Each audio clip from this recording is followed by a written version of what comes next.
하나님은 영이시니 예배하는 자가 영과 진리로 예배할지니라. 아멘. 사도신경으로 우리의 신앙 고백을 하나님 앞에 또 사람들 앞에 고백하시겠습니다. 전능하사 천지를 만드신 하나님 아버지를 내가 믿사오며 그 외아들 우리 주 예수 그리스도를 믿사오니 이는 성령으로 잉태하사 동정녀 마리아에게 나시고 본디오 빌라에게 고난을 받으사 십자가에 못 박혀 죽으시고 장사지 사흘만에 죽은 자 가운데서 다시 살아나시며 하늘에 오르사 전능하신 하나님 우편한 자 계시다가 저로서 산 자와 죽은 자를 심판하러 오시리라. 성령을 믿사오며 거룩한 공회와 성도가 서로 교통하는 것과 죄를 사하여 주신 것과 몸이 되사는 것과 영원히 사는 것을 믿사옵나이다. 아멘. 사랑하시는 하나님 아버지 감사합니다.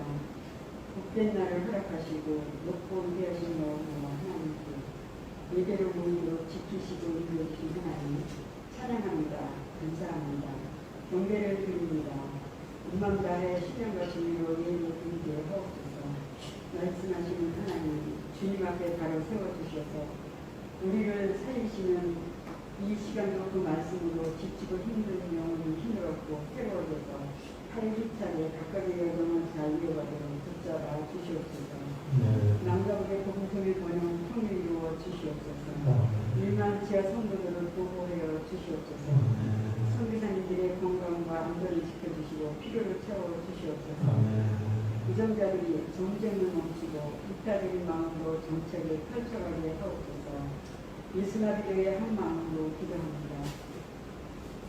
주님 보혈 성령들은 성령이 보기 충만한 교회, 세상의 교회, 영향을 있는 예수나비교회로 세워 주시옵소서. 가난한 지주가 되게 하옵소서. 그 재물은 큰 능력을 주옵소서. 분명 자산가로 살게 하옵소서. 의롭고 희망 말씀 교회당을 주옵소서. 교회당 근처에서 살게 하여 주시옵소서. 콘텐츠 제국을 세우게 하옵소서. 창조 사명을 이루게 하옵소서. 목사님 언제나 경건의 능력, 성령의 능력, 말씀의 능력, 건강의 능력으로 충만케 하옵소서. 말씀 사역으로 능력있게 강력하게 탁월하게 하옵소서. 창조 사명, 콘텐츠 제국, 영적 인적 자원을 무한히 공급하여 주시옵소서. 희망 버릇으로 세워나가게 하옵소서. 양말 사역, 출판 사역 가운데도 성령의 기름을 부어 주시옵소서. 성도들을 위하여 기도합니다. 그 믿음으로 충만케 하옵소서. 착하고 충성된 성도, 직분은 힘껏 감당하는 성도, 평통하고 온전한 성도, 사랑하고 베푸는 성도, 주님께 큰 영광 돌리는 성도가 되게 하여 주시옵소서. 군생활 시작한 지용준 건강과 안전, 통통함으로 붙들어 주시옵소서. 이다연 수능 준비 열심히 잘하여 가장 좋은 세상의 결과가 이루어지도록 인도하여 주시옵소서. 성령님 그런 중에 얼굴 턱을 만져 주셔서 든든히 교정하여 주시옵소서. 스스러지 않게 하여 주시옵소서. 감사합니다. 이 가장 더운 7월 삼복중을 보내고 있습니다. 무탈하게 잘 넘어가게 하옵시고 믿음을 지켜 주시옵소서. 아직 하나님 없이 세상에서 부하처럼 살고 있는 가족들이 어서 속히 구원해 주시기를 간구합니다. 이제 생명과 능력과 사랑의 귀한 말씀 듣기를 원합니다. 원수만이 일절 힘못하게 하옵소서. 단위에 세우신 목사님 주 하나님 능력의 팔로 붙잡아 주시옵소서. 나의 죄 때문에 십자가에 죽으시고 부활하신 예수님 이름으로 기도합니다. 아멘.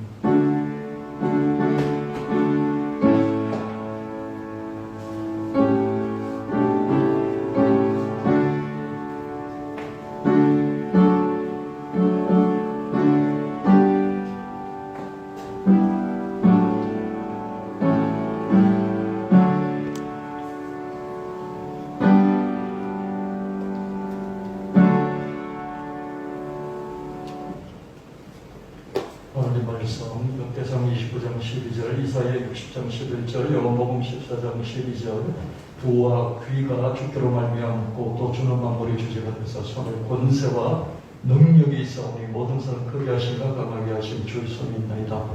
내 성문이 항상 열려 주야로 닫히지 아니하리니 이는 사람들이 내게로 이방 나라들의 장을 가져오며 그들의 왕들을 포로로 이끌어 옴이라. 내가 진실로 진실로 내게 이르노니 나를 믿는 자는 나의 하는 일을 저도할 것이요 또한 이보다 큰 것도 가리니 이는 내가 아버지께로 감이니라.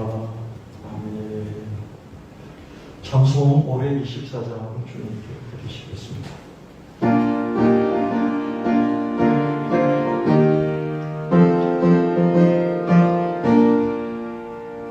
갈 길을 밝게 보이시니 주 앞에 빨리 나가시라. 우리를 찾는 구주 예수 오라 하시네. 죄악 벗은 우리의 너는 기뻐 뛰며 주를 보겠네. 하늘에 계신 주 예수를 영원히 섬기리. 우리를 오라 하시는 말 기쁘게 듣고 순종하세. 구주를 믿기 진책을 보 속속히 나가세. 죄악 벗은 우리의 너는 기뻐 뛰며 주를 보겠네. 하늘에 계신 주 예수를 영원히 섬기리. 주 오늘 여기 계시노니 나와서 주의 말씀 듣세. 걷기도 하며 생각하니 잠들이시로다. 죄악 벗은 우리의 너는 기뻐 뛰며 주를 보겠네. 하늘에 계신 주 예수를 영원히 섬기리. 아멘. 할렐루야.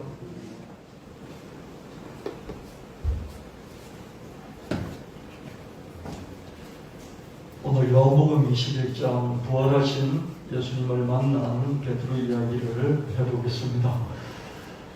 요한복음 21장 1절 3절 말씀에 그 후에 예수께서 디베리아 호수에서 또 제자들에게 자기를 나타내셨으니 나타내신 일은 이러하니라. 시몬 베드로, 도마, 나다나엘, 세베대의 아들들 또 다른 제자들이 함께 있더니 시몬 베드로가 나는 물고기 잡으러 가노라 하니 그들이 우리도 함께 가겠다 하고 나가서 배에 올랐으나 그날 밤에 아무것도 잡지 못하였더니 갈릴리 호수 주변에 살았던 어부들이었어요. 그래서 늘 복음서를 읽어보면 예수님과 제자들 그리고 물고기 잡이가 나옵니다. 이날도 아무것도 잡지 못했다 그렇게 말씀하고 있습니다. 요한복음 21장 4절 7절 말씀에 날이 새갈 때 예수께서 바닷가에 서셨으나 제자들이 예수이신 줄 알지 못함으로 예수께서 이르시되 얘들아 너에게 고기가 있나이다 대답하되 없나이다. 이르시되 그물을 배의 오른편에 던지라 그리하면 잡으리라 하시니 이에 던졌더니 물고기가 많아 그물을 들 수 없더라. 예수께서 사랑하신 그 제자가 베드로에게 이르되 주님이시라 하니 시몬 베드로가 붓고 있다가 주님이 하는 말을 듣고 돛을 들은 후에 바다에 뛰어 내리더라. 예수님께서 이 호숫가 근처로 오셔가지고 부활하신 예수님이 얘들아 고기 좀 있냐? 잡았냐? 잡지 못했습니다. 그물을 배 오른쪽에 던져라. 그래서 고기를 많이 잡았는데 그 중에 요한이 주님이시다 그랬어요. 베드로가 갑자기 바다에 호수로 물 아래로 뛰어들었습니다. 요한복음 21장 8절 11절 다른 제자들 육지에서 거리가 불과 한 50칸쯤 되므로 작은 배를 타고 물고기든 그물을 끌고 와서 육지에 올라가니 숲풀이 있는데 거기에 생선구이였고 떡도 있더라. 예수께서 이르시되 지금 잡은 생선을 좀 가져오라 하시니 시몬 베드로 올라가서 그물을 육지에 끌어올리니 가득히 찬 물고기가 153마리라. 이같이 많으나 그물이 찢어지지 아니하였더라. 정말 행복한 그런 말씀이죠. 그물에 가득 찬 큰 물고기가 153마리라. 예수님이 이미 숲풀에 고기를 구우시고 또 떡도 빵도 구우시면서 같이 식사하자 그렇게 말씀하시는 장면입니다. 큰 물고기 153마리잖아요. 그래서 여러분 모나미 볼펜을 보면 153이 있죠. 그죠? 모나미 볼펜을 창업하신 사장님이 회장님이 153 성경에 나오는 이 153마리를 기준으로 해서 모나미 볼펜의 상징을 153이라고 했고요. 많은 크리스찬들 사학가들이 153이라는 이 상징 숫자를 즐겨 쓰는 배경이 여기에 있습니다.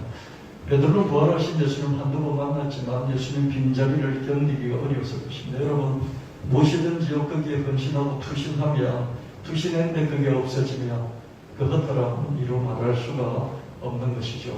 다른 제자들과 함께 뭉쳐 있었어요.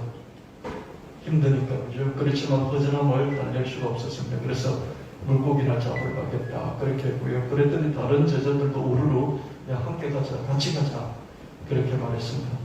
밤새 아무것도 잡지 못하고 날이 새리는데 예수님이 또 부활하신 예수님 나타나셔서 배 오른편에 그물을 던지라 말씀하셨고 이번에도 베드로는 이 말씀에 의지하여서 그물을 던졌죠. 물론 주님이신 줄도 모르고 그렇게 했죠. 여러분 뭔가가 계속 안 풀리고 있을 때 누군가가 이렇게 한번 해보면 어떻게 했느냐 제안을 하면 그때 그죠 고집을 덜 부리게 되죠. 사람은 얼마나 고집이 많은지 모릅니다.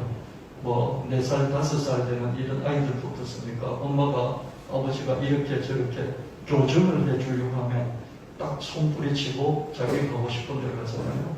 애들도 그런데 어른들은 어떻게 했습니까? 그렇게 적극적인 반대를 표현하지 않다가 마음속에는 강력한 그죠 분노도 있고 강력한 반대도 있고 강력한 뭡니까 거부도 있는 것이죠. 이게 사람입니다. 사람이 남의 말을 듣는다는 게 정말 어렵습니다. 합리적인 비판은 좋아요. 합리적으로 그죠.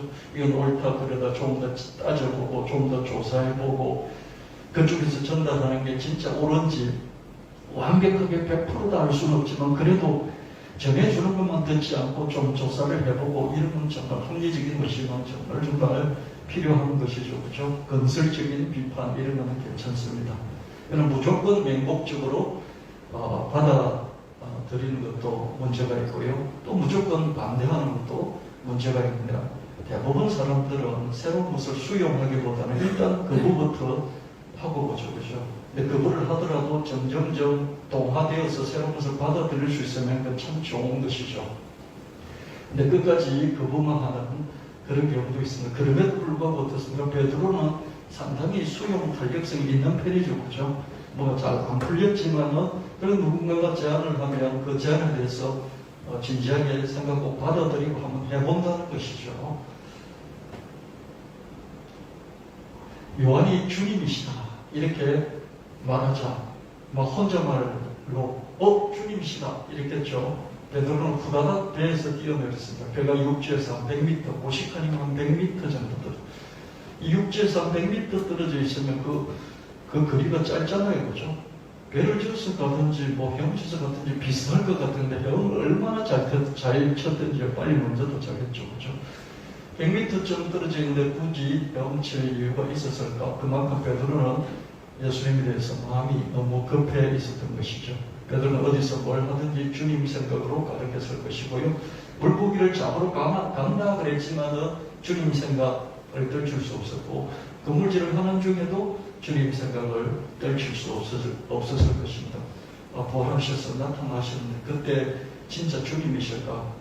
그때 정말 그 주님이 환영이 아니고 정말 내가 평소에 만났던 그 주님이실까? 이런 생각도 하면서 또 주님을 그리워하기도 그랬을 것입니다. 베드로의 행동에서 우리는 주님을 향한 베드로의 마음을 읽을 수 있습니다. 그 마음을 베드로 자신이 알았고 또 주님도 아시겠죠. 그죠? 이런 마음은 마음속에 깊이 있을 수밖에 없고 이렇게 마음속 깊이 있는 것은 행동으로 나타나고 표정으로 나타나고 또 말투로 나타나게 됩니다. 여러분이 뭔가를 사모하고 뭔가를 올돌이에 집착을 하면 그게 말로 표정으로 행동으로 나타날 수밖에 없는 것이죠. 요한복음 21장 12절 14절 말씀 예수께서 이르시되 와서 조반을 아침을 먹으라 하시니 제자들이 예수 주님이신 줄 아는 고로 당신이 누구냐 감히 묻는 자가 없더라. 예수께서 가셔서 떡을 가져다가 거들여 주시고 생선도 그와 같이 하십니다. 이것은 예수께서 죽은 자 가운데 살아나신 후에 세 번째로 제자들이 나타나신 것이라. 다시 함께 조반을 먹게 될 줄이야. 이 얼마나 감격스러운 죄입니까? 어떤 사람 3번 만났고 어떤 사람 2번 만났겠죠. 그렇죠? 여러분 밥을 같이 먹는다는 게 얼마나 대단합니까? 그렇죠? 여러분 우리 수시로 가족들하고 밥을 먹죠. 그렇죠? 그래서 한 10분은 먹을 식자, 입구자잖아요. 같이 밥을 먹는 입이에요. 한 솥밥을 먹고 한 상에서 둘러서 밥을 먹는 입들이라는 것이. 밥을 먹는 입들이 식구입니다. 식구가 있다는 것은 정말 대단한 것인데, 근데 식구끼리 밥을 먹을 때는 이게 얼마나 대단한 것인지 몰라요. 근데 없어 보면 어떻습니까? 같이 밥 먹는다는 것만큼 위대한 일이 있을까? 이런 생각이 듭니다. 그래서 여러분 하루하루 같이 밥을 먹을 때요, 행복하게 드시고 즐겁게 드시고, 그리고 그 시간을 참 감사하면서 먹을 수 있으면 좋겠습니다. 밥 먹을 때마다 여러분 감사 진짜로 제대로 하실 수 있으면 좋겠습니다. 다 놓쳐버리거든요. 저도 10번 밥 먹으면 진짜 그 밥 먹을 때 하나님께 감사가 넘칠까? 또 같이 밥 먹는 식구들이죠. 저는 이렇게 저와 제 아내가 둘이서 밥을 먹기도 하고요. 또 가끔 저희 아들이 오면 같이 밥 먹고, 그런데 그 시간이 이런 것들을 느끼게 되면 제가 성숙해지니까, 나이가 드니까 같이 밥 먹는다는 것이 얼마나 귀한 것인가 그런 생각을 하게 됩니다. 지금 한참 아이들이 어리고 그럴 때는요, 그런 생각이 아예 없으실 거예요, 여러분들. 그죠? 근데 나이가 많이 들어보면요, 자녀들이 다 떠나거든요. 그리고 가끔 와요. 그리고 좀 한참 시간이 많이 지나고 나이가 여러분들 이제 70대고 그렇게 되면요, 부모님들, 60대면 돼도 그렇죠. 부모님들이 없어요. 저 하늘로 가시고 하늘의 별이 되어서 어느 수를 건너서 저 다른 세상으로 가셨어요. 같이 밥 먹을 기회가 없어요. 저도 이 성경 말씀을 이렇게 쭉 설교를 준비하고 제가 이렇게 쭉 묵상하면서 우리 아버지하고 우리 어머니하고 같이 밥 한 번 먹었으면 참 좋겠다. 근데 천국에서 같이 식사하는 것 외에는 이제 나에게는 기회가 없구나. 그런 생각이 들었습니다. 여러분 부모가 지금 살아계시잖아요. 근데 여러분 부모가 밥 먹지 못할 때가 올 겁니다. 그래서 밥 먹지 못할 때가 온다는 생각을 하시면서 지금 부모들하고 가끔씩이라도 식사를 하며 그 시간을 정말로 행복하게 감사하면서, 그리고 참 가치 있게 여기면서 먹을 수 있으면 좋겠습니다. 베드로가 또 제자들이 예수님하고 밥 먹는 것이 흔했잖아요. 예수님은 식사하는 것을 즐겨 하셨어요. 예수님은 금식도 하셨습니다만 제자들에게 금식하라고 명령하지 아니하셨어요. 근데 그때 식사를 하시면서 합리적인 그런 일상생활을 하셨는데요. 주님이 십자가에 돌아가시고 나니까 식사할 수가 없는 거예요. 식사를 할 수가 없어요. 한 10분 됐죠. 평일이잖아요. 10분잖아요. 그래서 예수님은 그 새벽에 나타나셔서 불을 지피시고 떡을 꾸시고 생선을 꾸시면서 제자들을 기다리시면서 얘야 밥 먹자, 우리가 밥 먹자, 우리 한 식구 아니니, 그렇게 말씀하신 것을 볼 수가 있습니다. 여러분, 교회가 코로나 때문에 힘든 게 뭐였습니까? 많이 있었지만은 교회가 그죠? 같이 식사를 못한다는 거예요. 그죠? 저희 형님 장로님에게 물어봤더니 자기 교회도 한 20% 정도 줄었대요. 줄었는데 이제 코로나가 심해지고 그렇긴 하지만 다시 풀려서리 식사를 하려고 합니다. 7월부터 식사를 하려고 한다. 그런 얘기를 들었습니다. 식사가 없다는 것은요, 교제가 없다는 것이거든요. 교회의 세 가지가 그죠. 에클레시아 모임이잖아요. 그리고 예배를 드리고 그 다음에 디아스포라 흩어져서 현장으로 가잖아요. 그 중간에 있는 게 뭐냐면요, 교제거든요. 교제. 함께, 그죠? 함께 식사를 하고 삶을 나누는 교제인데, 코로나 때문에 교제가 완전히 없어져 버렸어요. 식사를 할 수 없으니까, 그죠? 그래서 저희도 식사를 재개해야 되긴 되겠는데 코로나 때문에 아직은 아니다 이런 생각을 하게 됩니다. 식사가 없으니까 여러분 예배 끝나고 그냥 서로 그냥 얼굴만 좀 보다가 그냥 가버리지 않습니까? 삶의 교제가 거의 전혀 없는 걸 볼 수가 있습니다. 함께 조반을 먹게 될 줄이야. 이 얼마나 감격스러운 죄인가. 야고보 21장 15절 26절 그들이 조반 먹은 후에 예수께서 시몬 베드로에게 이르시되 요한의 아들 시몬아 내가 이 사람들보다 나를 더 사랑하느냐 하시니 이르되 주님 그러하나이다. 내가 주님을 사랑한 줄 주님께서 아시나이다. 이르시되 내 어린 양을 먹이라 하시고 또 두 번째 이르시되 요한의 아들 시몬 내가 나를 사랑하느냐 하시니 이르되 주님 그러하나이다.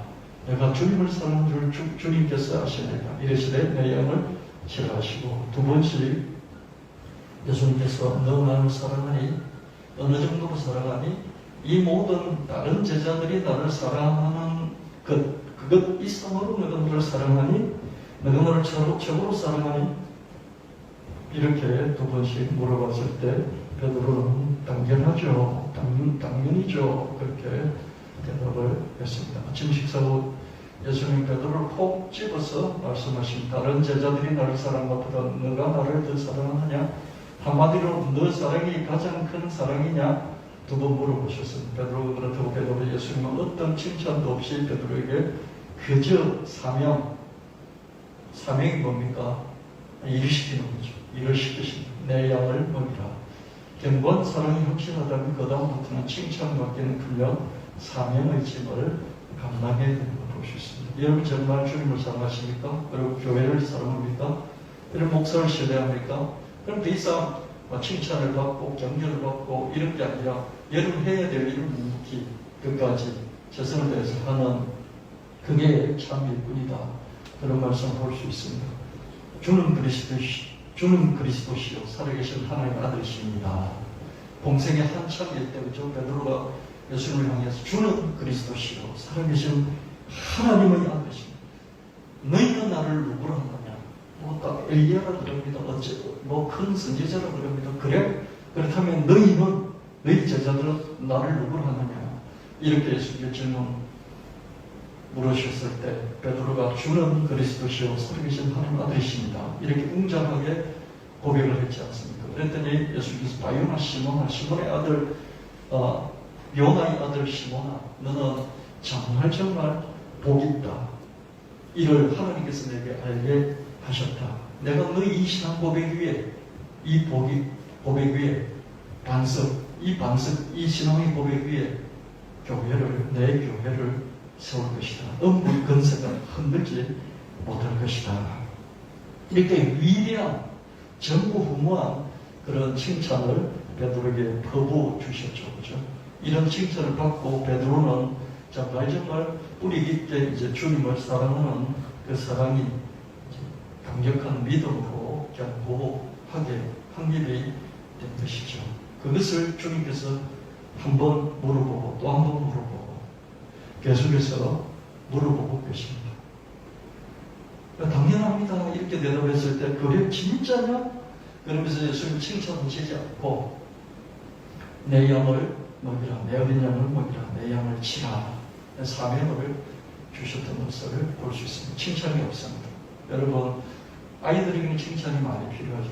물론 어른들에게도 칭찬이 필요합니다. 칭찬은 우유와도 같아서 그죠. 아이들이 먹을 뿐만 아니라 어른들, 할머니, 할아버지도 우유를 먹어야 되죠. 그죠? 칭찬은 우유와도 같아서 모든 사람에게 필요한 그런 좋은 정서적인 양식입니다. 그죠? 근데 예수님은 베드로에게 두 번 다시 칭찬하시지 않습니다. 칭찬하시지 않습니다.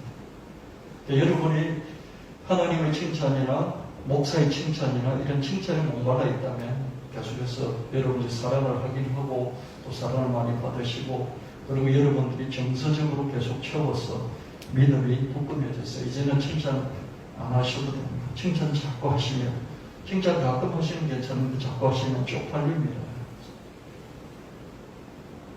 아직도 저희 사랑을 저희 믿음을 확인하시지 못하셨습니까?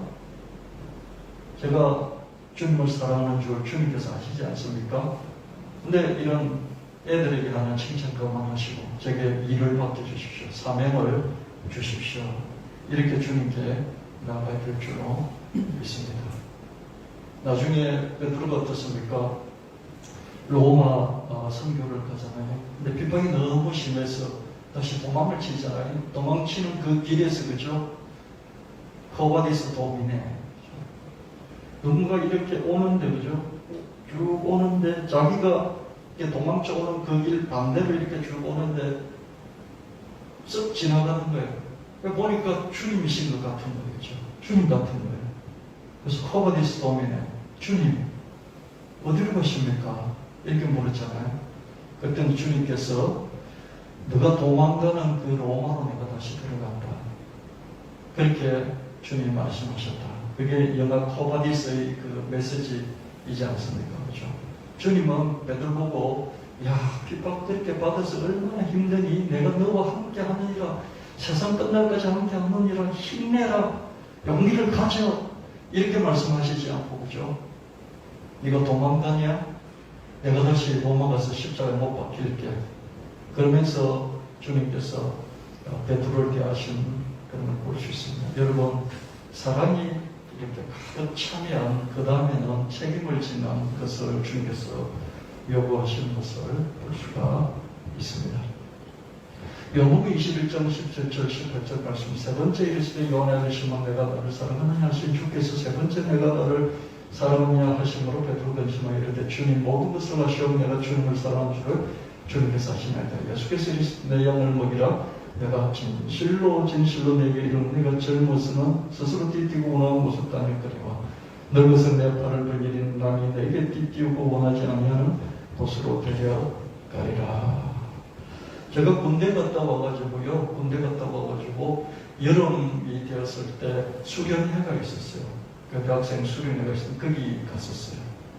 친구랑 같이 거기 갔었는데 그때 주제 말씀이 요한복음 21장 말씀이었어요.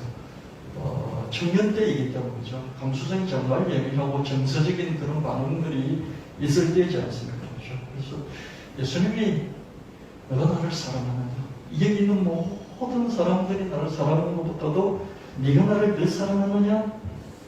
그렇게 너가 경쟁적으로 앞서게 나를 사랑하니? 라고 물어보는 거죠. 이 성경 말씀이 아주 크게 정서적으로 부딪혀 왔던 그런 기억이 새롭습니다. 벌써 40년 전의 얘기인데요. 생생해요. 누가 나를 사랑하느냐? 내가 주님을 사랑하는 줄 주님께서 아시냐? 오 주님, 당신만이 아십니다.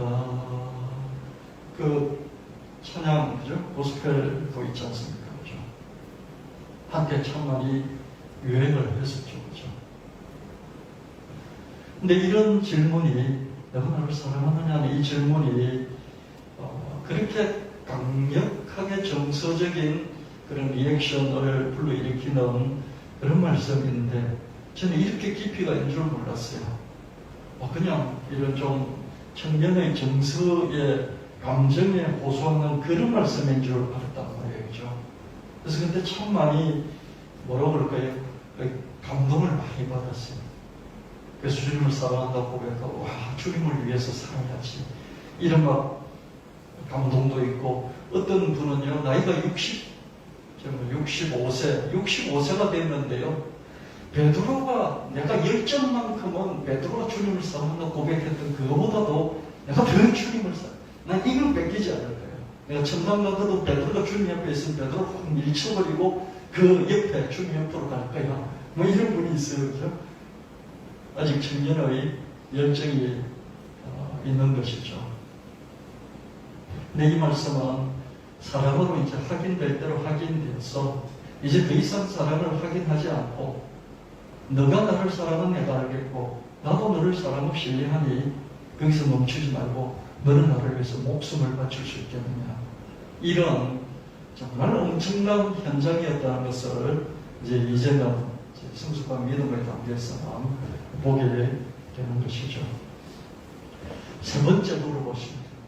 근데 세 번째 자꾸 너 나를 사랑하니? 주님 나를 의심하냐? 근데 주님 나를 충분히 아실 텐데 왜 이런 말씀을 계속 하시지? 그 근심이 되어서, 그죠? 근심이 되어서 내가 주님을 사랑하는 줄 주님 아시잖아요. 모든 것 아시잖아요. 내 마음 모르십니까? 이렇게 대답하던 걸 볼 수 있습니다. 그랬더니 예수님께서 이제 딱 속내를 드러내시면서 진실로 영어로 verily 그러니까 진실로는 아멘을 먼저 해놓고 뒷말씀을 하시는 거예요. 그만큼 강조한다는 것이죠. 너가 젊어서는 네 마음대로 했지. 너가 가고 싶을 때는 가고, 너가 시간 내고, 너가 장소 정하고, 또 너가 할 일도 결정하고, 너 마음대로 했지. 너가 동생 베드로 통해서 나를 만나러 왔지. 처음으로 너가 동생 안드레 손잡고 나 만나러 왔지 않니? 그래서 나한테 감동받고 내 제자로 되기로 한 것 같았는데 또 도망갔지? 고기 잡으러 갔지? 그러다가 밤새도록 고기 못 잡아서 내가 깊은 곳으로 와서 그물려니 고기 잡으러 그랬더니 깜짝 놀라서 나한테 무릎 꿇고 나는 죄인으로서이라 나를 떠나소서 그랬지? 그러다가 다시 나를 만나서 주는 그리스도시여 살아계신 하나님 아들이라고 고백했지? 그럼 내가 십자가에서 못 박혀 돌아갔을 때, 죽었을 때 내가 무덤에 와가지고 살아났다 그러니까 내 시신이 없어졌다 그러니까 그렇게 새벽에 또 찾아와서 나를 만나러 왔었지? 너가 나를 믿는다고 했지만 네 하고 싶은 대로 했지 않니? 지금까지 그랬지. 내 앞으로는 있지 않니? 네가 하고 싶은 대로 나를 믿는 게 아니라 내가 하고 싶은 대로 믿으라고. 그럴 수밖에 없어. 이렇게 말씀하십니다. 완전히 반전이죠, 그죠? 내가 좋아서 따라다녔는데 내가 하고 싶은 대로 사랑을 하고 내가 하고 싶은 대로 섬겨드렸는데 이제는 주인이 원하는 대로 하라. 그렇게 반전의 말씀하시는 것을 볼 수 있습니다. 이제는 내가 원하는 대로 할 뿐만 아니라 다른 사람들이 너를 강제적으로 이렇게 저렇게 할지라도 너는 그렇게 해야 돼 라고 말씀을 하십니다. 밥 한 끼 먹여주시고요. 밥 한 끼 먹여주시고 엄청난 주문을 하시는 걸 볼 수 있습니다. 밥 한 끼 잘못 먹은 거죠. 밥 한 끼 잘못 먹고 완전히 목숨을 내놓는 걸 볼 수 있습니다. 요한복음 21장 19절 22절 이 말씀을 하신 베드로 어떤 죽음으로 하나님께 영광을 돌릴 것을 가리키시리라. 이 말씀을 하시고 베드로에게 이르시되 나를 따르라 하신 베드로 돌이켜 예수께서 사랑하시는 그 제자 요한이 또 따라오는 것을 보니 이 요한은 만찬석에 저의 만찬석에서 예수의 품에 의지하여 주님을 파는 자가 있다고 그랬는데 그 파는 자가 누굽니까? 주님 품에 의지해서 귓속말로 물어봤던 그 제자 요한. 이 요한은 어떻게 됐느냐? 이렇게 물어봤습니다. 이 베드로가 그를 보고 예수께 여쭤되 주님 이 요한은 어떻게 되겠사옵나이까? 나는 그렇다 치고 이 요한은 어떻게 되겠습니까? 예수께서 이르시되 내가 올 때까지 이 요한을 머물게 하고자 할지라도 내가 재림에서 올 때 이 요한이 아직까지 살아있다 할지라도 그게 내게 무슨 상관이 있냐? 너는 나를 따르라 하시더라. 나는 너가 해야 될 일을 바라고 있는 거야. 그러니까 남이 뭘 하든지 신경 쓰지 말고 너가 나를 위해서 할 일을 하면 되는 거야 라고 단호하게 잘라서 말씀하셨습니다. 예수님 세 번 부르시고 베드로는 세 번 대답했습니다. 베드로의 한결같은 견고한 사랑을 증거하시고 난 후에 예수님 그 깊은 속내를 드러내시면 너가 나를 그렇게 사랑한다면 너 마음대로 하지 말고 내가 원하는 내 마음대로 해달라는 것이다. 예수님도 우리도 예수님을 사랑한다고 징징거리잖아요. 그죠? 그러고 나서 얼마나 제멋대로 그렇죠. 어릴 때 아이들 보면 엄마 이렇게 해줄게 저렇게 해줄게요. 엄마 원하는 대로 해줄게. 엄마 정말 사랑해요. 정말 하늘만큼 땅만큼 사랑해요. 그래놓고 지 마음대로 하잖아요. 그죠? 어리니까 그렇죠. 그죠? 우리도 주님을 사랑한다 고백하고 주님을 위해서 내가 평생 드리겠다 해놓고 우리 마음대로 살 때가 많았죠. 그죠? 미숙한 자식일수록 제멋대로 부모에게 효도하고 성숙한 자식일수록 부모 소원대로 효도하는 것과 같은 이치다. 여러분이요 40대고 50이 되어도요 부모가 원하는 게 뭔지 잘 몰라요. 부모가 원하는 것을 물어봐야 되는데요. 그러면 100살까지 건강하게 오래 행복하게 사십시오 이렇게 축복해 드리잖아요. 그죠? 그 부모님이 어떻습니까? 손살이 치잖아요. 지금 80이 돼도 내가 이렇게 참 행편없는데 100살까지 어떻게 사냐고 막 손살을 칩니다. 그러면 그게 맞는 말일 수도 있고요. 또 조금 더 깊이 물어봐. 진짜 그러시냐 물어보고 원하시는 게 뭐냐고 물어보고 그러면 말이 같을 수도 있고 달라질 수도 있죠. 그죠? 같을 수도 있고 달라질 수도 있고 그죠? 또 물어봐야 됩니다. 그럼 부산 사람들은 좀 어떤 것 같아요? 경상도 사람들은 물어보고 그냥 그러냐 그러면 그렇다 그러고 그냥 끝나는 것 같고요. 대체 그렇다는 것이죠. 충청도 사람은요 물어보면요 뭐라고 대답을 한대요. 그럼 또 물어봐야 된대요. 또 묻지 않으면 되게 서운해하고요. 두 번째 묻고 한 세 번째 또 물어야 된대요. 충청도 사람은요. 세 번째 물었을 때 이 사람이 나를 생각해 주는구나. 그런데 그렇죠. 충청도 사람은 뭐라고 물었을 때 대답을 했을 때 그래? 그러면서 그게 맞춘다 그러면요 그 다음부터는 그 사람하고 인연이 끊어진다고 할 정도로 이 충청도 분들은 조금 복잡한 이런 그 메커니즘, 이 과정이 있는 거고 전부 다 그런 건 아니고 대체 그렇다 이제 그런 말씀이죠. 그죠? 여러분 미숙한 자식일수록 제 멋대로 효도를 합니다. 성숙하면 부모가 원하는 것을 자꾸 알아내서 부모 원하는 것을 해드리게 되겠죠. 그죠? 40이 되고 50이 돼도 잘 모르고요. 부모가 이제 돌아가시고 나면 그렇구나 그걸 알게 돼요. 그래서 조금 살아있는 동안에 조금 부모의 마음을 가질 수 있으면 참 좋겠다 싶긴 합니다. 잘 안 되죠. 그죠? 그래도 한번 노력해 보세요. 저는 이런 걸 깨닫고 나니까 부모님이 계시지 않아서 참 많이 안타까운데 여러 가지 계실 동안에는 그렇게 하실 수 있으면 좋겠다 그런 생각이 들었습니다. 지금까지 베드로는 자기 자유대로 예수님을 따랐죠. 그렇죠? 이제부터는 예수님의 자유대로 예수님을 따라야 한다는 것입니다. 여러분 목사가 되고 목회지가 정해진 후부터요 목사는 거주이전의 자유가 없어져요. 목회지를 벗어날 수 없기 때문입니다. 그런데 성도들은 거주지도 교회도 쉽게 옮기는 걸 볼 수 있습니다. 물론 충성된 재직 중직들은 그렇게 하지는 않죠. 그렇죠? 교직을 옮기려고 거주지를 옮기나 이런 생각이 들 때도 있어요. 너무 쉽게 그냥 교회가 자기의 삶의 결정에 있어서 아무런 영향을 미치지 못하는 거예요. 교회가 있으니까 교회를 중심으로 내 삶의 중요한 결정들을 기준으로 삼는 그런 게 아니라 그냥 옮겨버리는 거죠. 옮기니까 좀 멀죠. 그죠? 머니까 어떻습니까? 핑계거리가 되잖아요. 우리 이스라엘 와서 1시간 거리, 2시간 거리 많이 멉니다. 멀어서 제가 다닐 수가 없습니다. 얼마든지 이 얘기가 되죠. 그래서 교직을 옮기려고 거주지를 옮기나? 이렇게 이제 의심이 든다. 그죠? 오해를 하는 경우도 있었죠. 예수님을 본격적으로 섬기는 때부터는 거주 이전의 자유가 없어서 예수를 섬긴다는 것은 어떤 교회를 정착해서 교회를 섬기는 것이고 그 교회를 섬긴다는 것이 자기 중요한 활동의 중요한 결정의 기준이 되기 때문에 그죠? 함부로 옮기지를 못하죠. 특히 교회에 중직 장로님이 되시고 이런 권사님들이 되셔서 이렇게 중직이 되면 이 교회를 함부로 옮기고 요즘 언젠가부터 한 10년 전부터 그죠? 떠돌아다니는 장로들, 떠돌아다니는 권사들 참 많이 있었습니다. 요즘 목사님들도 많이 그래요. 자기 임지가 없는, 목회지가 없는 목사님들 참 많아요.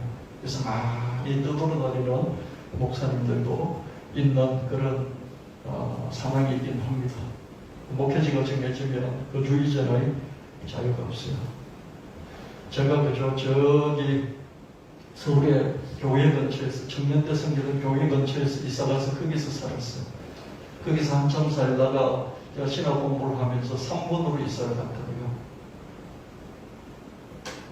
신학교가 거기서 가깝기 때문에 말이죠. 신학교가 분포에 있었거든요.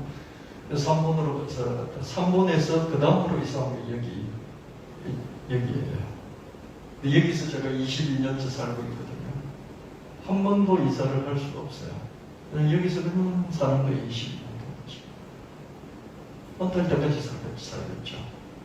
우리가 예배당을 지어서 딴 곳으로 가면 같이 갈 수 있겠죠. 그러지 않는 한 여기서 계속 살게 될 것입니다. 청년 때 섬겼던 교회, 제가 대학 다닐 때 청년 때 졸업하고 또 섬겼던 교회 판사이신 장로님 계셔서 40대 되신 장로님인데, 멀리 지방에서 광주, 부산, 춘천 이런 데서 이제 임지를 옮기잖아요. 그죠? 옮길 때마다 그죠? 비행기를 타고 와서 주일 예배를 드리셨습니다. 한 번 그렇게 했다가 아니에요. 그죠? 매주 그렇게 하는 거죠. 아니, 돈이 뭐 그렇게 많길래 비행기를 타고 오시나? 시간을 절약하려고 그랬겠죠. 그죠? 시간을 맞추려고. 그죠? 비행기를 타야 시간을 맞출 수 있습니까? 판사 돈 많이 안 받아요. 공무원들 월급 많지 않아요. 근데 이게 그냥 당연한 거였어요. 우리는 그걸 보고 그냥 장로님하고 식사도 같이 하고, 예배도 식사잖아요. 식사 같이 하고 맨날 만나서 이야기하고 그렇게 했던 분인데 매주 그렇게 하니까 어떻습니까? 그게 그 눈으로 보니까 그게 당연한 거죠. 지금도 제가 같이 공부를 했던 친구 한 분, 제가 거기 교회를 나가니까 같이 따라서 나와가지고 예수를 믿고 거기서 처자를 만나가지고요. 그 교회 처자를 만나가지고 결혼도 하고 그랬는데 외무공무원이 돼가지고 미국도 갔다가 아메리카도 갔다가 홍콩도 갔다가 일본도 갔다가 이제 해외 근무가 잦잖아요. 그죠? 근데 아무리 해외를 돌아다녀도 근무 끝나고 다시 이제 한국으로 돌아오면 꼭 자기 섬기던 교회, 지금 장로님 돼서 계속 섬기고 있는데요. 그런 게 그냥 기본인 거예요. 그때 저랑 같이 청년회를 섬겼던 분들이 장로가 되어서 교회 섬기고 있는 그런 모습들을 볼 수가 있습니다. 이런 귀한 기감이 되는 것 같아요. 어디 지방, 그냥 1시간 거리 이런 게 아니고, 1시간 버스 타는 게 너무 지치고 힘듭니다. 이런 게 아니라 비행기 타고, 그죠? 1시간, 2시간. 자, 지방에서 날라와서 그냥 자기 본교회 예배를 드리는 거지. 이런 게 아주 좋은 그런 본보기가 됐고요. 그때 그걸 보고 자랐던 청년들이, 그때 다 청년이었거든요. 교회에 중직이 돼서 지금도 그렇게 섬기고 있는 것을 보게 됩니다. 예수님을 진짜 사랑한다는 것은 예수님의 자유대로 따르겠다는 것입니다. 앞으로 베드로는 고난의 순교라도 감당해야 합니다. 그런데 베드로는 예수님의 사랑을 그렇게 한껏 받았던 요한의 마지막이 궁금했습니다. 예수님도 사람인지라 베드로는 그래도 자기보다 나이는 일단 위잖아요. 그죠? 그 유부남이고 위이고, 그죠? 근데 요한은 어떻습니까? 자기보다 아래거든요. 나이가 더 어려요. 그럼 막내예요. 그러니까 좀 더 마음을, 그죠? 터놓고 사랑을 좀 더 줄 수 있었을 거예요. 그죠? 그리고 또 요한은 끝까지 예수님을 잘 따르니까요. 그래서 요한의 마지막이 궁금했어요. 그래서 물어봤죠. 그래 예수님은 잘라 말씀하셨어요. 뭔 상관인데? 내가 말했잖니. 너는 이제 너 마음대로 하지 말고 내 마음대로 해야 돼. 알았지? 너 나를 사랑한다며. 이 모든 사람들보다 너가 나를 더 사랑한다며. 그러니까 이제 너 마음대로 하지 말고 내가 원하는 대로 해도, 이렇게 예수님께서 잘라서 단호하게 말씀하시는 것이 있습니다. 여러분, 부활하신 예수님이 부활전의 예수님하고 이렇게 다른 처음의 너희 제자들에게 요구를 하시는 것은 예수님 원래 그러시는 거죠. 그래서 원래 하나님 보좌 우편의 권세가 있기 때문이죠. 모든 사람이 그렇게 명령하실 수 있어요. 근데 사람의 상태, 예수를 사랑하는 그 사랑의 정도에 따라서 평가를 하시고 키워나가시고, 이제 베드로는 다 큰 것이죠. 다 큰 것이기 때문에 칭찬과 격려보다는 이제 사역의 짐을 베드로에게 맡기는 것을 볼 수가 있습니다. 오순절날 성령 강림 사건 때 베드로는 하루에 새신자 3,000명을 회개시킬 수가 있었습니다. 사도행전 2장 41절 말씀은 그 말을 받은 사람들이 세례를 받으면 이날의 신도의 수가 3,000이나 되더라. 제자들이 다 성령 충만을 받고 각 나라의 방언대로 설교를 했습니다. 근데 베드로가 더 강력하게 설교를 했고, 그날 베드로의 말을 듣고 3,000명이나 회개하면서 새로운 제자 그룹으로 들어올 수 있었습니다. 이것을 넘어서 베드로는 로마에서 순교를 했고, 그 순교의 터위에 성 베드로 성당이 웅장하게 세워졌죠. 베드로 순교한 그 자리에 베드로의 무덤이 있고, 그 베드로의 무덤 위에 베드로 대성당, 즉 바티칸 시국이 있죠. 바티칸 로마 교황청 대성당이 거기에 있습니다.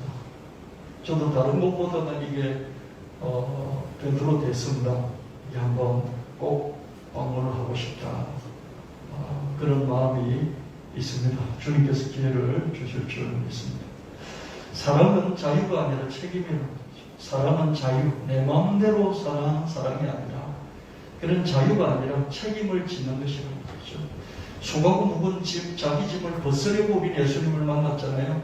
그러다가 예수님의 사랑을 자꾸 경험하고 나서는 멍에를 베는 거 무료잖아요. 말씀 훈련을 하고 기도 훈련을 하고요.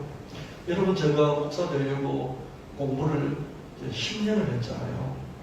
제가 대학을 졸업하고 직장 다니면서 석사학위가 3개, 논문을 3번을 써서 석사를 3번 이렇게 마쳤는데요. 여러분, 공부한 것을 끝내지 않고요, 기도 훈련을 해요. 기도 훈련을 얼마나 시키는지요. 기도 훈련을 해야 되고요. 또 자발적으로 기도 훈련을 했어야만 했고요. 그것뿐만 아니라 말씀 훈련이라든지요, 훈련을 많이 하게 됩니다. 목사가 되려고 그러죠. 시켜서 하는 게 아니라 자발적으로 또 많이 하게 되고요. 그래서 목사 안수식을 받을 때요, 전부 다 울어요. 안수식 할 때 그 목사 안수 받는 후보생만 우는 게 아니라요, 그 같이 온 부인이라든지 가족들도 막 같이 울어요. 막 감격해서 운다기보다는요, 그동안 힘들었던 것이 생각이 나서 그걸 돌아보면서 우는 거예요. 물론 저도 울었고요, 제 아내도 울었죠. 힘드니까. 그 과정이 힘드니까. 근데 사실은 목회를 가보면 그때 가장 덜 힘들었죠. 목회가 더 힘들었던 것은. 왜냐하면 사람을 구별해서 만날 수가 없었으니까. 지역을 구별해서 정할 수가 없었고요. 사람을 구별해서 정할 수가 없었어요. 여러분, 실패를 가장 적게 하는 그런 비결이 뭔지 아십니까? 실패를 적게 하는 비결이요? 실패를 적게 하려면요, 사람을 자꾸 가려서 만나면 돼요. 여러분, 사업을 하든지요, 뭘 하든지요, 사람을 가릴 줄 알아야 됩니다. 사람을 가리면요, 실패가 줄어들어요. 장소도 가리고요, 사람도 가리고요. 그래서 여러분들이 삶의 사회생활을 하면서 나는 실패를 줄이겠다, 큰 성공을 바라기보다는 실패를 줄이겠어. 실패를 안 하는데 불패잖아요. 제가 하도 실패하는 사람들을 많이 만나가지고요, 그냥 제가 제 이름을 붙이게 불패경영 아카데미, 불패경영, 소신불패 뭐 이런 책도 썼지 않습니까? 크게 대범하게 성공하려고 하지 말고 실패하지 않나, 그런 전략이 필요해요. 왜? 제가 만나보니까 너무 많은 사람들이 실패를 반복하는 걸 보면서요, 특히 비즈니스에서는 더 그런 게 많았습니다. 그래서 여러분, 실패하지 않으려면 사람을 가린다. 그러면 실패하지 않습니다. 그럼 실패하지 않고 계속해서 쌓이면 그게 나중에 큰 성공이 되는 것입니다. 근데 목회를 하면요, 사람을 가릴 수가 없어요.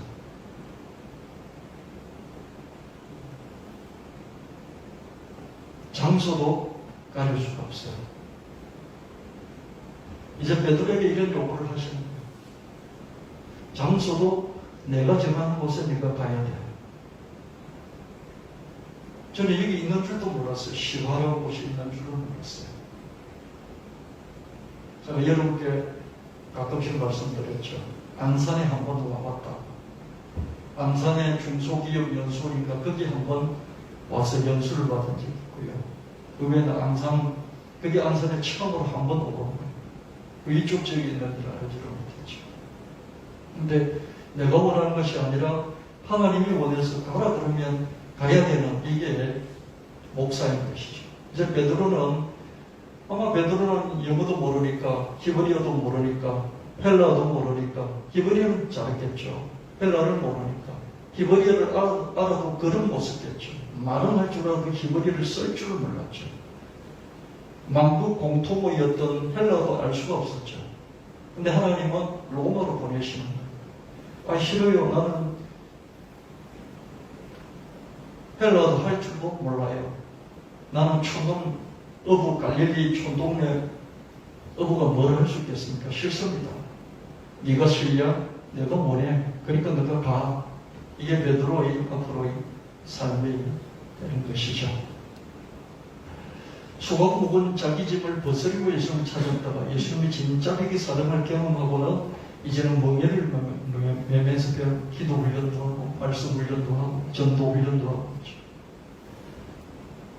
전도 훈련 정말 합니다. 신학교 3년 내내 전도 훈련하고요. 기도물에 들어서 기도 훈련하고요. 함께 합심으로 기도하고 훈련하고요. 금식 훈련도 하고요. 또 귀신 쫓아내는 이런 훈련도 하고요.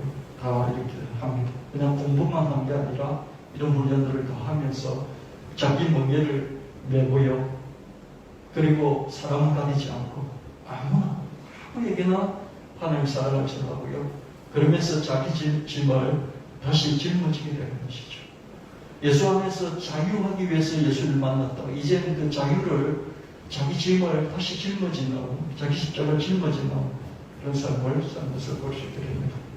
마가복음 8장 34절 말씀 무리와 제자를 불러 이르시되 누구든지 나를 따라오려거든 자기를 부인하고 자기 십자가를 지고 나를 따를 것이니라. 사랑은 자유가 제한당하는 책임입니다. 결혼했잖아요. 결혼한 것만큼 상대방에 대해서 책임이 있어요. 그렇죠? 그래서 자유롭지 못해요. 사랑하는 만큼 구속당하는 부분이 조금 당연한 거죠. 근데 아기를 안 다칩시다. 아기를 낳으면 구속이 훨씬 더 강해지게 됩니다. 자기 자유를 제한하는 것이 사랑일 수밖에 없는 것이죠. 자기 자유와 자기 평창에 몰두만 하는 그런 자식은 부모를 사랑한다고 말할 수가 없겠죠. 그렇죠? 자기의 자유가 중요하고 자기를 계속해서 팽창시켜 나가는 사람은요. 팽창도 그랬잖아요. 지금 이만큼 성공했어요. 상당히 성공을 했어요.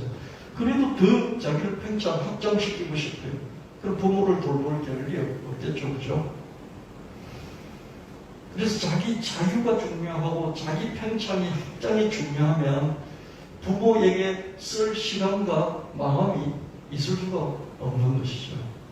그런 자식이 부모를 사랑한다 말할 자격이 없죠. 그죠? 성도도 마찬가지예요. 다음에 하면서 자기 자유와 자기 팽창, 자기 확장을 계속해서 도모한다면 예수님을 사랑합니다. 내가 주님을 사랑하는 줄 주께서 아시나이다. 말할 수가 없죠.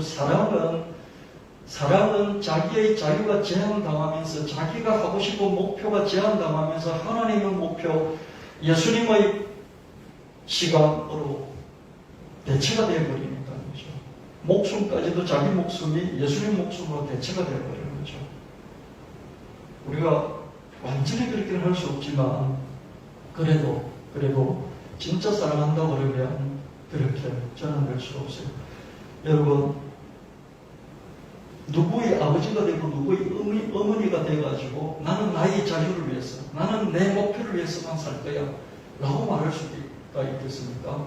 누군가의 아버지가 된다는 것은, 누군가의 어머니가 된다는 것은요, 자기의 자유와 자기의 하고 싶은 목표가 그만큼 제한을 당할 수밖에 없다는 것이죠.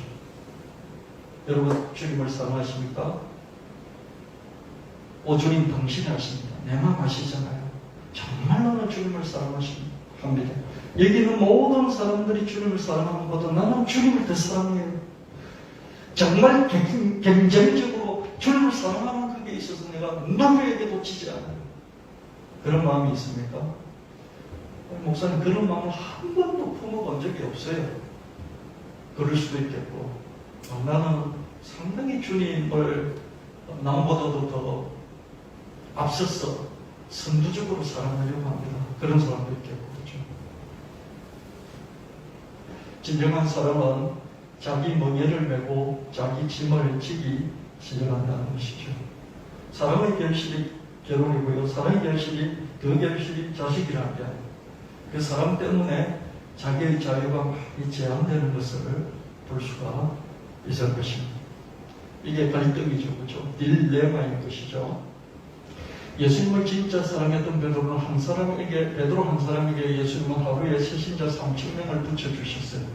세신자 3,000명이 하루 만에 베드로 때문에 생겼어요. 우리가 베드로처럼 우리의 자유를 포기하면서까지 주님을 온전히 사랑한다면 주님은 우리에게도 3,000명을 붙여주실 줄 믿습니다. 아멘. 여러분이 정말로 저도 그렇고 여러분 정말로 여러분 자유까지도 완전히 포기는 어렵겠지만 상당히 제한을 받아가면서 주님을 섬긴다고 한다면 주님께서는 베드로에게 3,000명을 맡기셨듯이 그죠? 우리에게 3,000명은 아니지만 1,000명은 주실 것이고 100명은 주실 것입니다. 여러분이 예수님을 만나서 여러분의 자유로 마음껏 팽창하기를 원하십니까? 이제는 주님을 사랑하는 것이 내 마음에 가득 찼으니 이제는 내 자유를 제한하고서라도 주님을 사랑하고 주님께 헌신하겠습니다 라고 이 마음이 확인되는 순간에 주님은 우리에게 많은 일들을 맡겨주실 것입니다. 이사야서 60장 22절 말씀에 그 작은 자가 천명을 이루겠고 그 약한 자가 강국을 이룰 것이라. 때가 되면 나여호가 속히 이루리라. 말이 필요 없습니다. 한 사람, 작은 한 사람 통해서 천명을 이루시고 약한 한 사람 통해서 나라를 만들어 주시겠다 이렇게 말씀합니다. 이게 하나님이십니다. 이런 말씀을 하실 수 있는 분이 하나님이십니다. 약한 자, 작은 사람 한 사람을 통해서 1,000명을 이루십니다. 베드로는 3,000명을 이루었고요. 약한 사람 한 사람을 통해서 하나님은 나라를 만들어 주신다. 여러분 다윗은 강했지만 하나님이 이렇게 말씀하십니다. 다윗은 강했지만 똑똑했지만 지혜로웠지만 어떻습니까? 다윗 같은 약한 자라도 보통 사람도 그날에는 보통 사람도 다윗처럼 만들어주겠다. 그렇게 말씀하십니다.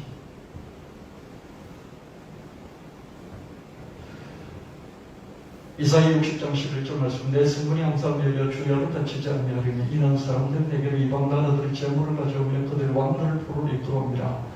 주님이 하시겠다고 하시면 능히 하지 못할 일이 없습니다. 주야로 사람들이 몰리고요. 재물들이 몰릴 것이고요. 권세자들도요. 꼼짝없이 붙잡혀서 온다는 거죠. 여러분 권세자들이 붙잡혀서 온다는 건 뭘까요? 코로나 때 여러분 생각해 보셨잖아요. 코로나 백신 얻기 위해서 대통령들이 어땠습니까? 전부 다 멱살 잡혀서 끌려왔지 않습니까? 그렇죠? 그럼 상상되십니까? 백신 얻기 위해서 그죠?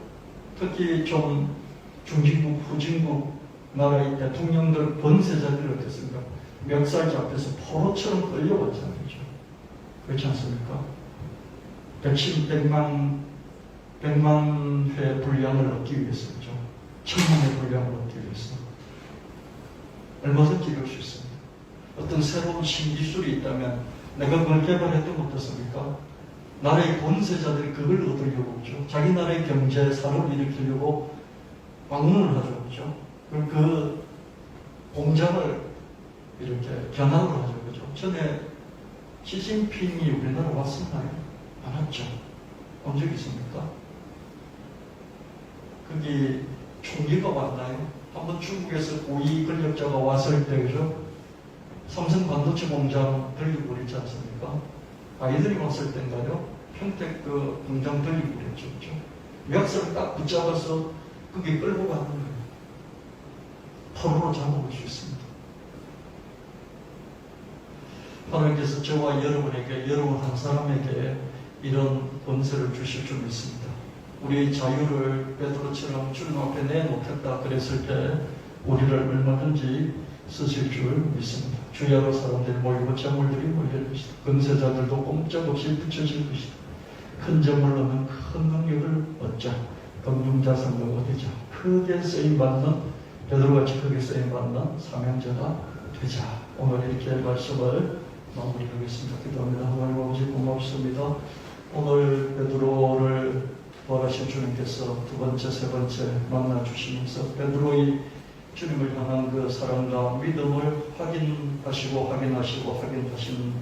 다음에 큰 사명을 주시면서 이제 베드로는 꼼짝없이 자기 자신의 삶을 주님께 온전히 드려야 하는 그런 정한점에서 주님을 사랑한다고 고백을 했습니다. 하나님, 우리도 이 시간 다시 이 무뎌진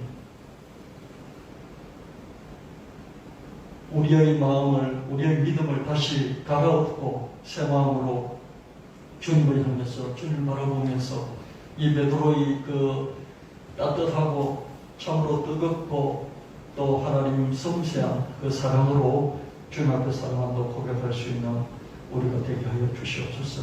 아직도 주님의 사랑이 배고픈 성도들에게 주님 사랑을 넘치도록 퍼부어 주셔서 그 사랑이 참으로 넘치게 해주시고 이 사랑이 참 성도들은 그 사랑 위에서, 주님을 위해서 자기 자신의 자유와 자기 자신의 권리를 내려놓고 주님을 위해서 쓰임받을 수 있는 우리 한 사람 한 사람 되지게 하여 주시고, 그래야 할 때 주님께서 우리를 통해서 천을 이루고 만을 이루고 백만을 이루고 할 줄 믿습니다. 가난한 지주가 되게 하시고 하나님 태만 말씀 예배당을 세우고 또한 콘텐츠 제국을 세우며 창조하고 할 수 있는 우리 교회가 되게 하여 주시옵소서. 군 생활 중에 있는 이제 한 주 훈련을 마치면 하나님 9주간 훈련을 다 마치는 우리 주형준 청년을 기억하여 주옵시고 건강하게 무탈하게 형통하게 다 마치고 김포 사령부 그 내부에 가장 좋은 부서에 배치받을 수 있도록 주여 축복하여 주시옵소서. 우리 이다연 고3 학생 기억하여 주시고 성령 충만, 지혜 충만, 열심 충만, 건강 충만 주시옵소서. 성적이 부쩍부쩍 하나님 상승 곡선을 그리게 하여 주옵시고 가장 좋은 대학에 가장 좋은 전공으로 합격하여 하나님께 영광을 돌리게 하여 주시옵소서. 우리 청년들 직장 다니고 있습니다. 평생 가장 좋은 일자리를 계속해서 하나님 인도하여 주옵시고 또 자기 자신에게 가장 맞는 믿음의 배우자도 주시고 하나님 건강하고 지혜롭고 영혼이 충만한 좋은 자녀, 자식도 허락하여 주셔서 천대 만대 복받는 신앙의 명문가정을 세워가는 우리 청년들이 되게 하여 주시옵소서. 거룩하신 주 예수님 이름으로 간절히 기도합니다. 아멘. 321장 부르시고 준비한 내용을 부탁드립니다.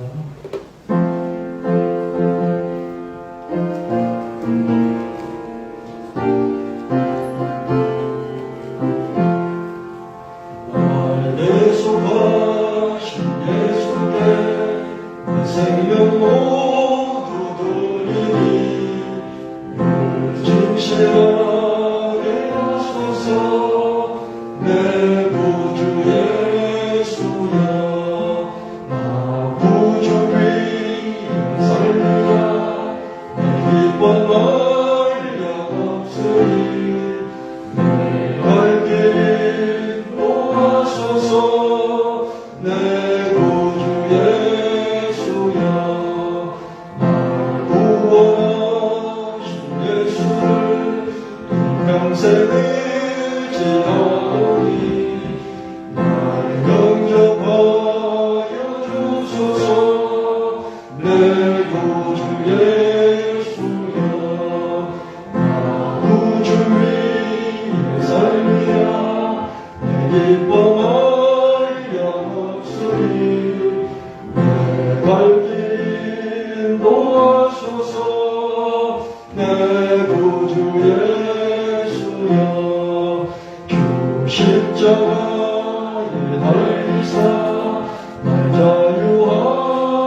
감사합니다.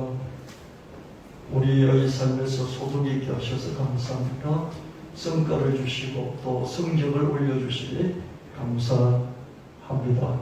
구별하여서 11조원금, 담산금, 구역원금, 성교금, 부재원금, 건축원금 하나님께 바칩니다. 바치는 손길 기억하여 주옵시고 거기 땀이 있고 눈물이 있고 간절한 기도 제목이 있습니다. 하나님 잊지 마시고 돌아보시며 때를 따라서 가장 좋은 때에 갚아주시되 30배, 60배, 100배, 1000배, 1000배, 억만배까지 누르고 흔들어서 당대해 주시고 후대해 주시고 또한 내세에 넘치도록 갚아주시옵소서. 하나님 큰 점을 얻는 큰 능력을 삶의 현장에서 하나님 자기 자신의 영역에서 얻어가게 하시고 더 깊이 들어가게 하시고 또한 하늘에서 하나님이 부어주셔서 그런 능력을 갖게 하여 주시옵소서. 많은 사람들, 중요한 사람들 붙여주시고 또한 하나님 물질을 붙여주시옵소서. 우리 교회도 부어주고 나누고 베푸는 그런 하나님의 교회가 되게 하여 주시옵소서. 그리고 없인 예수님 이름으로 간절히 구하옵나이다. 아멘.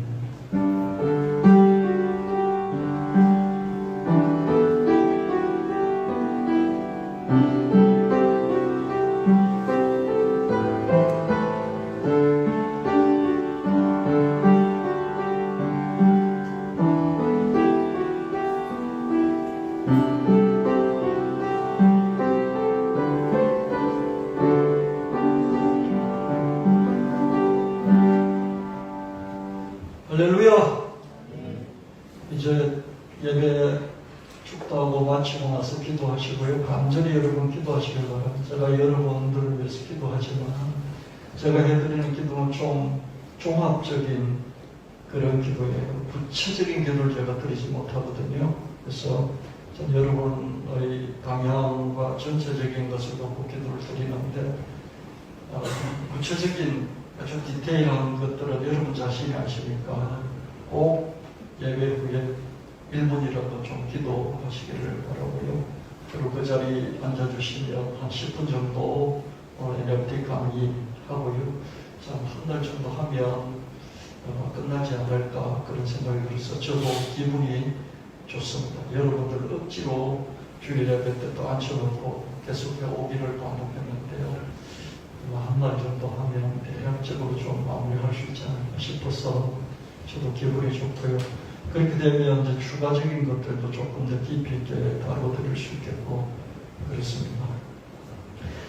힘드시지만 주일 예배 때 좀 오는 데 한 시간, 가는 데 한 시간, 예배 드리는 데 한 시간, 또 이렇게 저렇게 공부하고 또 이렇게 소모되는 시간 한 시간, 그래서 주일 4시간 정도는 꼭 내 시간이 아니고 나의 시간이 아니고 주님 시간이다 이렇게 딱 따로 떼어놓으시고 그렇게 주일을 보내시면 주님께서 여러분이 드린 시간보다 훨씬 더 많은 시간을 세이브할 수 있도록 여러분 것이 될 수 있도록 시간을 지켜주실 것입니다. 하나님은 구원을 하시래요. 여러분에게 시간을 구원해 주시고요. 여러분의 건강을 구원해 주시고요. 또 여러분이 하나님을 위해서 일할 때 그 일하는 것보다 훨씬 더 많은 여러분의 일을 구원해 주신다는 이 구원의 확신이 있어야 됩니다. 내 영혼이 구원받았다는 영혼 구원의 확신뿐만 아니라요. 내가 주님께 드린 시간도 하나님 구원해 주시고 다른 방법으로 구원해 주시고 내가 주님을 위해서 쓴 물질도 주님께서 다른 방법으로 더 많이 구원을 해 주실 수 있다. 그런 것들을 늘 기억하시면서요. 주님을 위해서 뭘 드릴 때는 기쁜 마음으로 행복하게 그리고 믿음을 갖고 드리시면 좋겠습니다. 다 같이 일어나셔서요. 54장 부르시고 축도 받으시고 기도하고 또 공부하시면 좋겠습니다.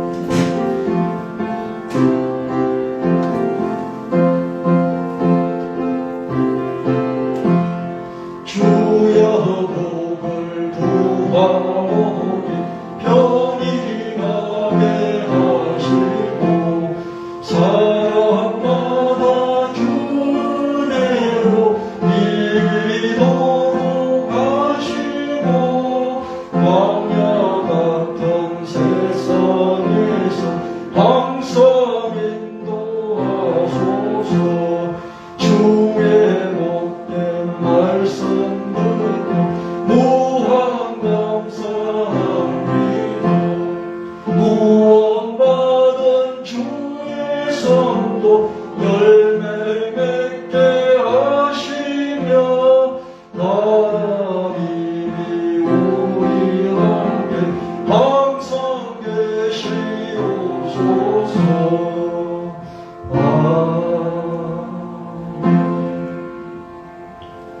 이제는 우리 주 예수님의 지극하신 은혜와 하나님 아버지의 영원 무궁하신 사랑하심과 성령 하나님의 끝까지 인도하심이 예배드린 성도들 머리에 가지게 이렇게 하급위에 산지사분 같은 성도들과 서울 청년교회 위에 영원히 함께 하실지어다.